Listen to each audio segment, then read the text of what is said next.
తూర్పు గోదావరి జిల్లా ప్రకాశరావుపాలెం గ్రామం అయ్యప్ప నామస్మరణతో మార్మోగింది. ఏఎంసీ చైర్మన్ ఎద్దనపూడి బ్రహ్మరాజు ఆధ్వర్యంలో అయ్యప్ప స్వామి పడిపూజ మహోత్సవాన్ని ఘనంగా నిర్వహించారు. ఈ కార్యక్రమానికి ముఖ్య అతిథిగా గోపాలపురం ఎమ్మెల్యే బద్దిపాటి వెంకటరాజు పాల్గొన్నారు. వేల సంఖ్యలో స్వాములు, భక్తులు ఈ కార్యక్రమంలో భాగస్వాములయ్యారు. నియోజకవర్గంలో అన్ని దైవ కార్యక్రమాలను ముందుండి నడిపిస్తున్నామని, రాష్ట్రంలోని ఉత్తమ నియోజకవర్గంగా గోపాలపురాన్ని మొదటి స్థానంలో నిలబెట్టడమే లక్ష్యమని ఎమ్మెల్యే వెంకటరాజు పేర్కొన్నారు.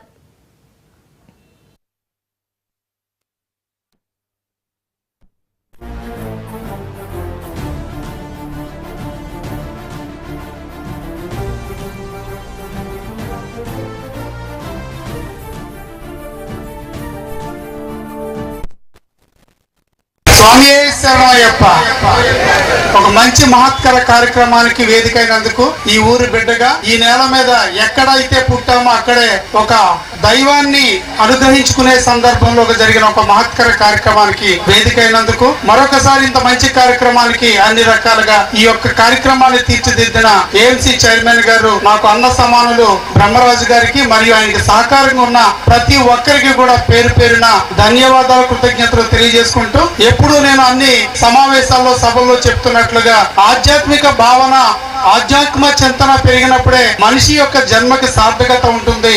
సమాజం ఒక మంచి దారిలో నడవడానికి ఇది ఒక మూల కారకం అవుతుంది. కాబట్టి మనిషిని మహానుభావుడిగా తీర్చిదిద్దే క్రమమే ఏదైనా వివిధ రూపాల్లో మనం చేస్తున్న ఆధ్యాత్మిక భావనతో జరిగే ప్రతిదీ కూడా అయ్యప్ప స్వాములు చూస్తుంటాం, ఎంతో దీక్షతో చేస్తుంటారు.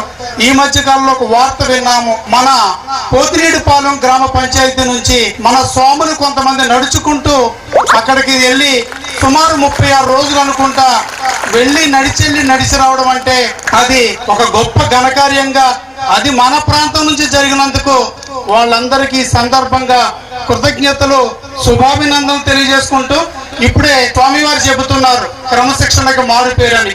ఎలా అయితే మనం ఈ కొద్ది రోజులు ఒక క్రమశిక్షణతో, ఒక నియమ నిబంధనలతో ఒక మంచి కార్యక్రమాన్ని ముందుకు తీసుకెళ్తామో అది జీవితాంతకి అన్వయించుకుని జీవన గమనాన్ని, జీవన విధానాన్ని మరొకరికి మాదిరికరంగా, మార్గదర్శకంగా ఎదగాలని కోరుకుంటూ ఖచ్చితంగా ఈ గోపాలపురం నియోజకవర్గంలో గాని పరిసర ప్రాంతాల్లో గాని ఎప్పుడు ఆధ్యాత్మిక భావనకు సంబంధించి, ఆధ్యాత్మిక చింతనకు కావాల్సి భగవంతుడి యొక్క ఆయన యొక్క సేవ గురించి చేయాల్సిన ప్రతి పనిలో ముందుంటానని తెలియజేస్తూ ఇప్పటికీ కూడా ఈ సంవత్సరాల కాలంలో మీరు గమనించారు, ప్రతి దైవ కార్యక్రమానికి ఒక శాసనసభ్యుడిగా ముందుంటూ ప్రతి దానిలో భాగస్వామ్యంగా పనిచేస్తున్నాను. భవిష్యత్తులో కూడా ఈ యొక్క గోపాలపురం నియోజకవర్గం ఆ భగవంతుని యొక్క ఆశీస్సులతో మరింత దిగ్విజయంగా, మరింత అభివృద్ధి రంగంలో అన్ని రంగాలలో కూడా ఈ ఆంధ్రప్రదేశ్ రాష్ట్రంలో ఉన్న 175 నియోజకవర్గాల్లో మన గోపాలపురం నియోజకవర్గం అగ్రగామిగా నిలవాలని ఈ యొక్క శాసనసభ్యుడిగా నియోజకవర్గ ప్రధాన